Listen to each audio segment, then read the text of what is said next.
तो क्या ऐसा मानते हैं कि मास्टर मुजाहिद जो इस्तीफा दी वो सबसे बड़ी कुर्बानी है? बिल्कुल, कुर्बानी तो है ही। विगत 15 वर्षों से उस पार्टी में रह करके पार्टी को सींचने का काम किया, सीमांचल में पार्टी को जोड़ने का काम किया। और वैसे लोग बार बार, ऐसा कोई हफ्ता नहीं होता था जो मास्टर मुजाहिद द्वारा माननीय मुख्यमंत्री से नहीं मिलता था। इलाका का और इलाके के समस्याओं को लेकर के वो मुख्यमंत्री से मिलते भी थे और इलाके के बहुत सारे काम करते भी थे।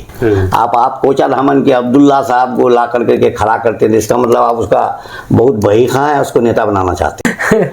उन्होंने जो है तो 3 तलाक के मामले में इस कदर विरोध प्रदर्शन नहीं हुआ जिस कदर अभी हो रहा है वक्फ बिल को लेकर के।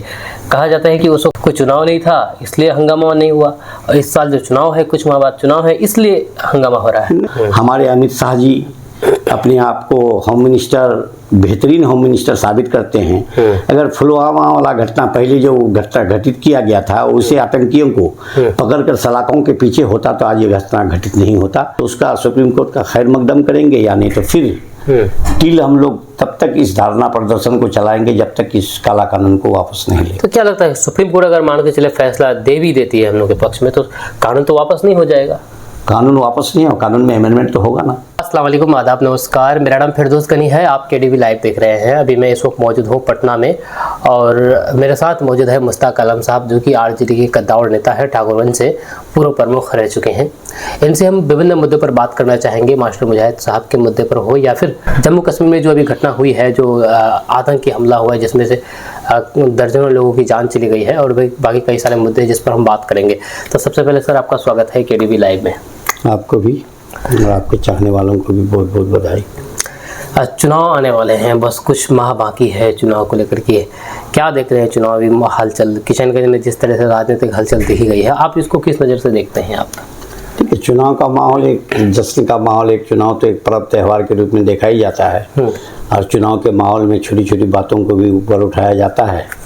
और इसी कड़ी में एक वक्फ बिल वाला जो मुद्दा, काला कानून हम मुसलमानों के खिलाफ लिया गया है, उसका निंदा पूरे हिंदुस्तान में मुसलमान दलित समाज द्वारा किया जा रहा है। और ये उसी एक कड़ी में इलेक्शन का एक बहुत बड़ा मुद्दा हो जाएगा ये। उसी के लिए लोग जगह जगह वक्फ बोर्ड के खिलाफ राजनेताओं द्वारा भी लोगों का साथ दे करके इसको बढ़ चढ़ करके हिस्सा लिया जा रहा है। कोई राजनीतिक रोटी सेक रहे हैं, कोई अपना हक मानने के लिए रोड पे आए हुए हैं। इसी करीब में चहल कदम बढ़ा हुआ है।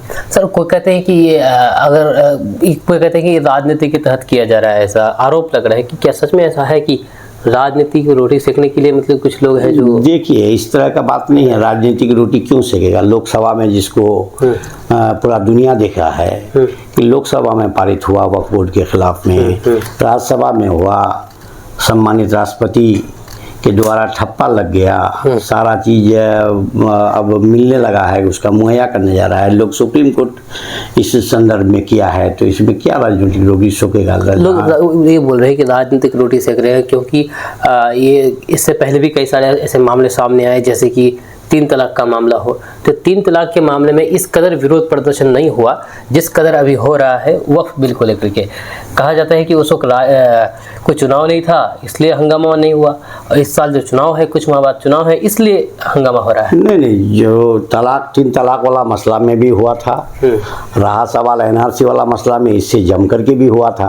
अब लोगों का काम एक दूसरे पर आरोप लगाना है, इसमें लोग क्या कर सकता है? आज जहाँ तक राजनीतिक रोटी का सवाल है, तो लोग नेताओं को हर वक्त बदनाम किया ही करता है, चाहे अच्छे के लिए हो चाहे बुरे के लिए हो। लोगों का काम है कहना। मास्टर मुजाहिद जिस तरह से इस्तीफा दिए हैं, तो कहा जाता है, लोग कहते हैं कि एक आप सबसे बड़ी कुर्बानी है। तो क्या ऐसा मानते हैं कि मास्टर मुजाहिद जो इस्तीफा दिए वो सबसे बड़ी कुर्बानी है? बिल्कुल, कुर्बानी तो है ही। विगत 15 वर्षों से उस पार्टी में रह करके पार्टी को सींचने का काम किया, सीमांचल में पार्टी को जोड़ने का काम किया। और वैसे लोग बार बार, ऐसा कोई हफ्ता नहीं होता था जो मास्टर मुजाहिद द्वारा माननीय मुख्यमंत्री से नहीं मिलता था। इलाका का और इलाके के समस्याओं को लेकर के वो मुख्यमंत्री से मिलते भी थे और इलाके के बहुत सारे काम करते भी थे। सबसे ज़्यादा ठेस हुआ है, बड़ी कुर्बानी है उनका। इलाका वेलकम करेगा उनको, और आने वाला दिन उनका राजनीति की दुकान बढ़ चढ़ करके लोग हिस्सा लेगा, इसमें तो कोई संदेह की गुंजाइश नहीं है।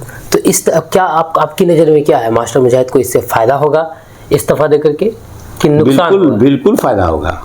मास्टर मुजाहिद हक के लिए जो कुर्बानी दी है, इलाका उनको समझता है और उनका कुर्बानी भेजा नहीं जाएगा। जम्मू कश्मीर के पहलगांव में जिस तरह से आतंकी हमला हुआ है, दर्जनों लोग मारे गए हैं, किस नज़र से देखते हैं आप, क्या कहना चाहेंगे? देखिए, इस घटना का मैं सख्त मजम्मत करता हूँ, चाहे कोई भी आतंकी के द्वारा इस हमला घटित किया हो। ये काफ़ी अफसोसनाक और दर्दनाक हादसा है और इसका मैं मजम्मत करता हूँ। हमारे अमित शाह जी अपने आप को होम मिनिस्टर, बेहतरीन होम मिनिस्टर साबित करते हैं। अगर पुलवामा वाला घटना पहले जो घटना घटित किया गया था, उसे आतंकियों को पकड़कर सलाखों के पीछे होता तो आज ये घटना घटित नहीं होता और इतने सारे लोग हिंदुस्तान के और दीगर देश के मरते नहीं। अच्छा, ये तो ठीक है कि आतंकी हमला होता है, लोग मारे जाते हैं, लेकिन सबसे बड़ा सवाल ये है कि इस तरह के आतंकी हमले से बीजेपी को फायदा पहुंचता है।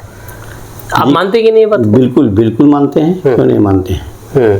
बीजेपी आज के तारीख में ऐसी पार्टी हो गया है कि वो मरे हुए 100 से भी अपना राजनीतिक रोटी और राजनीतिक वोट ले लेते हैं। अच्छा जी, ये ऐसी पार्टी है, वो सुख में भी दुख में भी मानो झूठ बोल करके भी सच से बड़ा उनका झूठ भारी पड़ रहा है, इसलिए उसका बेनिफिट उसको ले रहा है। इसलिए उसको बताया जाता है कि बीजेपी इसका फ़ायदा लेते हैं, क्योंकि पुलवामा में जिस तरह से ये हुआ था, आतंकी हमला हुआ था, उसके बाद प्रधानमंत्री मोदी जी खुलेआम पुलवामा के हमले को लेकर के वोट मांग रहे थे।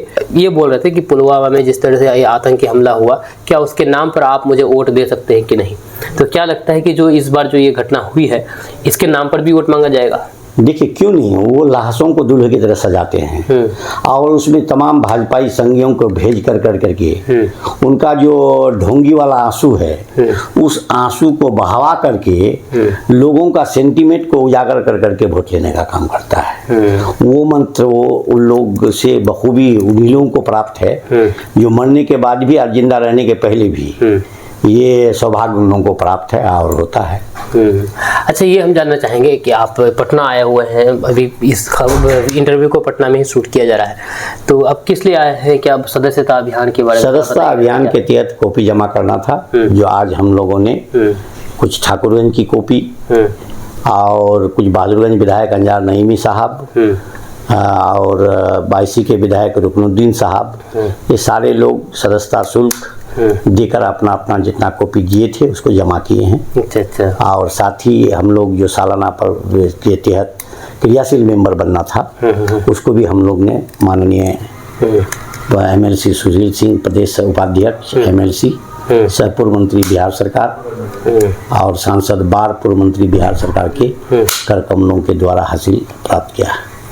अच्छा, ये जब मास्टर मुजाहिद साहब इस्तीफा दिए तो अंजार नईमी साहब उन्होंने खुले तौर पर मतलब कि मास्टर मुजाहिद साहब का वेलकम किया, स्वागत किया आरजेडी में। ये परंपरा है, क्यों नहीं आना चाहिए। एक अच्छे आदमी अगर पार्टी में आता है तो पार्टी उससे अगर पार्टी बढ़ेगी तो ये सभी लोगों का काम है। पार्टी तो सदस्यता अभियान के तहत निचला से निचले पायदान में, इस पार्टी का एक मकसद है कि निचले से निचले पायदान पर रहने वाले लोगों को भी आप राष्ट्रीय अध्यक्ष श्री लालू प्रसाद यादव जी के सपनों को और उनकी बातों को बता कर करके आरजेडी में ला सकते हैं। तो ये तो एक पूर्व सांसद के प्रत्याशी भी रहे हैं, 2 मरतबा MLA भी रहे हैं। ऐसे लोग अगर आते हैं, पार्टी मजबूत होगी। तो उसके लिए अगर आमंत्रित किया है तो मैं अंजार बाबू MLA विधायक बहादुरगंज को भी शुक्रिया अदा करता हूं कि उन्होंने पहल किया है कि एक अच्छे आदमी आए और पार्टी मजबूत हो और सीमांचल में पार्टी का धारदार हो जाए। ये पार्टी का भी सपना है। जिस तरह से वो वक्फ बिल के खिलाफ प्रदर्शन हुआ किशनगंज में, वो जनसभा हुआ, बड़े तादाद में लोग आए, उसके बाद देखते हैं कि ठंडा पड़ गया है। तो क्या ये तक खत्म हो गया कि आगे? बिल्कुल नहीं, ये वक्फ बिल के खिलाफ तब तक चला जाएगा। सुप्रीम कोर्ट के कुछ अच्छे जज साहब ने जो कुछ थ्योरी पर 1 महीना के लिए या 1 सप्ताह के लिए जो स्टे किया है, उसका इंतजार कर रहा है कि आगे क्या सुप्रीम कोर्ट का मार्गदर्शन होता है। अगर सुप्रीम कोर्ट स्वतः हम लोगों को दिए गए फैसलों पर राजी हो जाते हैं या फैसला आता है तो उसका सुप्रीम कोर्ट का खैर मकदम करेंगे, या नहीं तो फिर टिल हम लोग तब तक इस धारणा प्रदर्शन को चलाएंगे जब तक इस काला कानून को वापस नहीं लेंगे। तो क्या लगता है सुप्रीम कोर्ट अगर मान के चले फैसला दे भी देती है हम लोग के पक्ष में, तो कानून तो वापस नहीं हो जाएगा? कानून वापस नहीं हो, कानून में अमेंडमेंट तो होगा ना। अमेंडमेंट का आदेश दे सकता है, आदेश दे सकता है, आदेश तो फुलफिल करेगा। सुप्रीम कोर्ट के आदेश को क्या फुलफिल नहीं करेंगे सरकार? तो कानून जब वापस नहीं होगा तो फिर मतलब कि इन लोगों का मानना है कि कानून वापस हो, लेकिन यहाँ पर अगर कानून वापस नहीं होगा तो फिर एहतजाज। देखिए, मरने पैदा होने के पहले आप ये सोचिएगा कि हमको मरना ही है तो पैदा काहे होंगे। तो ऐसा सोच करके लोग एजुटेशन और महाज नहीं चलता है। हाँ। हर इंसान को एक सपना होता है कि हम काम करने के लिए जाएंगे और ज़मीन में जाएंगे ही नहीं और ज़मीन में पैदावार हो जाए, तो ये नेगेटिव सोच है, ये नेगेटिव विचार लाना नहीं चाहिए। आप जहाँ तक एजुटेशन का बात है आप कीजिए, अल्लाह ने चाहा तो उसमें जज देगा। ऐसा होने से तो लोग इजराइल और फिलिस्तीन के लड़ाई में बच्चे लोग शहीद हो रहे हैं और मस्जिद अक्सा को आज़ादी दिलाने के लिए रात दिन 1.5 साल से लोग लड़ रहा है। नाउमीदी कुफ्र है मुसलमानों के लिए। बिल्कुल बिल्कुल, उम्मीद जारी रखना चाहिए। और बाकी एक और सवाल आपसे करेंगे कि एक बीजेपी के नेता है किशनगंज के, पूर्व विधायक प्रत्याशी रह चुके हैं कोचा धामन की, उन्होंने केडीवी नाम है अब्दुल रहमान जी, केडीवी लाइव में इंटरव्यू दिया था। उन्होंने साफ विरोध प्रदर्शन को उन्होंने गलत बताया था कि नहीं होना चाहिए इस तरह का विरोध प्रदर्शन, क्योंकि राज्यसभा और विधानसभा लोकसभा से ये पास हुआ है। जब वो पास हो गया है तो विरोध प्रदर्शन से क्या मतलब है, क्या कहना चाहेंगे वो?